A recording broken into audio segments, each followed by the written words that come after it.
Uh, I wanted to talk about goalies scoring goals because, of course, we saw Pekka Rinne, January 9th, 2 days ago now, score a goal and become the latest in order to do so. I think we're going to start seeing it happen with a lot more regularity. Here's why. So it's not a very long list because in order for a goaltender to score, well, they can't cross the red line. So you're icing the puck. Icing the puck was a giant no-no, even with the empty net. Get the puck out, get the red line, and then shoot it at the empty net. That's changed. Last few years, we've seen teams just ice it repeatedly.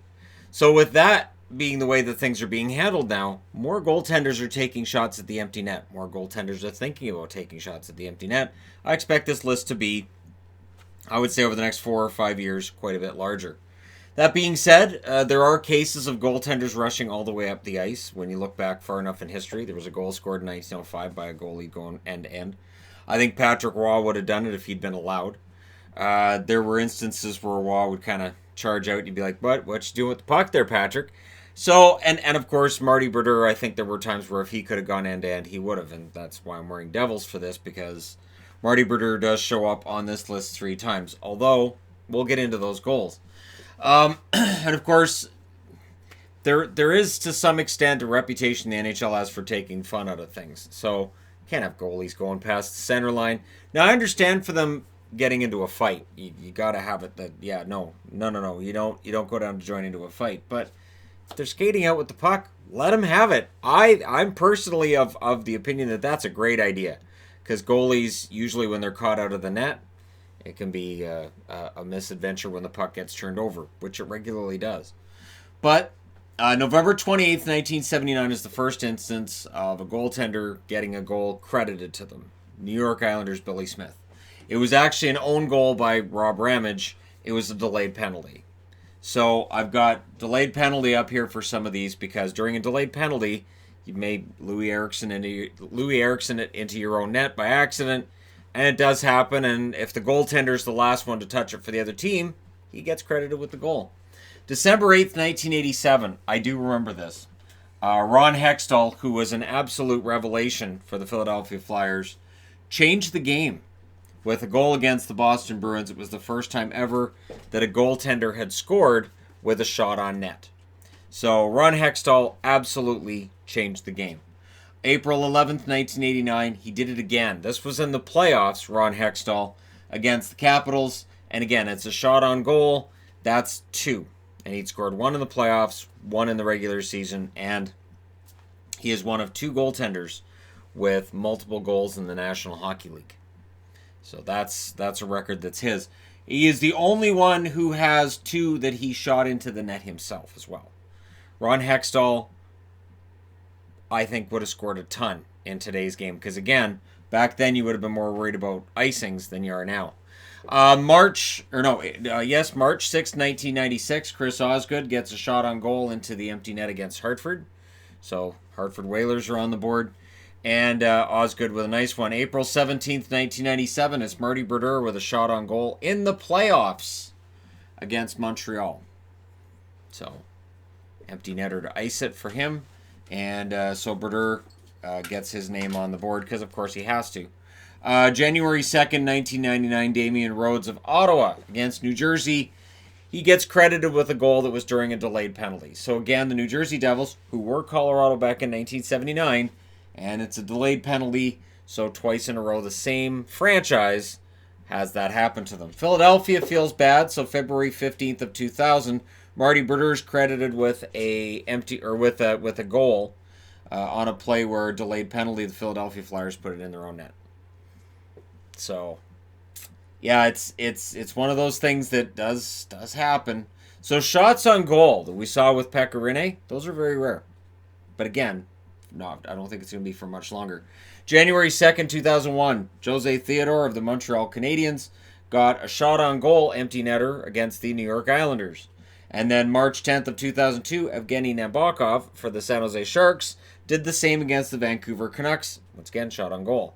February 14th, 2004, Mika Norrinen of Buffalo Sabres. He was going to be this big star goaltender. I remember when Buffalo had, it was Biron, Miller, and Norrinen. And this was just what a fantastic trio that was. And Norton's the guy that ended up just going to the KHL, I believe, after he didn't want to be the backup for Roberto Luongo here in Vancouver. But Norton gets gets credited with the goal against the Toronto Maple Leafs February 14th. So it doesn't say shot on SOG, which is shot on goal. He didn't actually get the shot that went in the net. April 15th, 2006, Chris Mason of the Nashville Predators. He gets a goal credited to him against the Phoenix Coyotes, as on a delayed penalty, they put it in their own net. So, yeah, this happens. December 26, 2011, Cam Ward of Carolina is credited with a goal against the New Jersey Devils. March 21st, 2013, Marty Brodeur, delayed penalty. Carolina puts it in their own net. Brodeur gets the third goal of his career. He's the only NHL goaltender to be credited with 3 goals. One of them was a shot on net. The other 2 he's credited with. Both of those on delayed penalties. October 19th, 2013, Mike Smith with Phoenix gets a empty netter against Detroit. It's a shot on goal at 59-59. There was 0.1 seconds left on the clock when that went in the net. Otherwise, it wouldn't have counted. So, that's the latest that a goal can be scored, right? And then, of course, 2 days ago, January 9th of 2020, Pekka Rinne, the first one to get one in over 6 years for the Nashville Predators against Chicago, and that's a shot on goal. But again, I expect to see Mike Smith on this board before long. There are other goaltenders that keep looking at it, keep thinking about it, and after what Pekka Rinne did a couple days ago, I think that's far more likely that goaltenders are going to take a shot at it. Because teams aren't scared of icings anymore. If you've got a good track record when it comes to faceoffs, and if you repeatedly shoot it down the ice for icing, well, your players are going to get a rest even if they can't change. Because it's still 30 seconds in between each time. You can catch your breath a bit. And it works out pretty well. To the point where I've even heard announcers saying, maybe there needs to be a limit on how many times you're allowed to ice the puck before that's a penalty. And I don't know how that would work. I don't know who's got the icing stopwatch. Okay, it's been 30 seconds and done. Okay, it's icing again. That's it. It's penalty. But it does get kind of ridiculous late in games sometimes. But the upside, we may see more goaltenders scoring goals. So here's the question for you guys. The next name to go on this list that's not already up here. So Mike Smith is already up here. Pekka Rinne is already up here.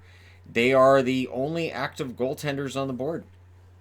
And again, Marty Brodeur, who wore this jersey for quite a while. Not technically this one. This is the Adidas throwback, which I understand is kind of a cursed jersey for New Jersey. So I'm not wearing it for previews for the Devils because the last thing they need is me dumping on them. And it's so weird because it's a beautiful jersey, but they always lose when they wear it every single time. They didn't in the 80s and in the early 90s when they wore it, but Marty Brodeur, 3 goals for him. So let me know who's going to score next and when. There's another question too. When? And do we see one in the playoffs? Thank you guys so much for watching. Don't forget to hit like and subscribe if you're browsing your way through. You just happened upon this video. It's always fun when goaltenders get goals. I say, let them rush up the ice. Take that rule away. No goaltender's going to rush across the red line anyways. It's just a useless rule. Please let a goaltender rush to the other end of the ice. That would be amazing. Thanks again for all your support. I will talk to you again soon.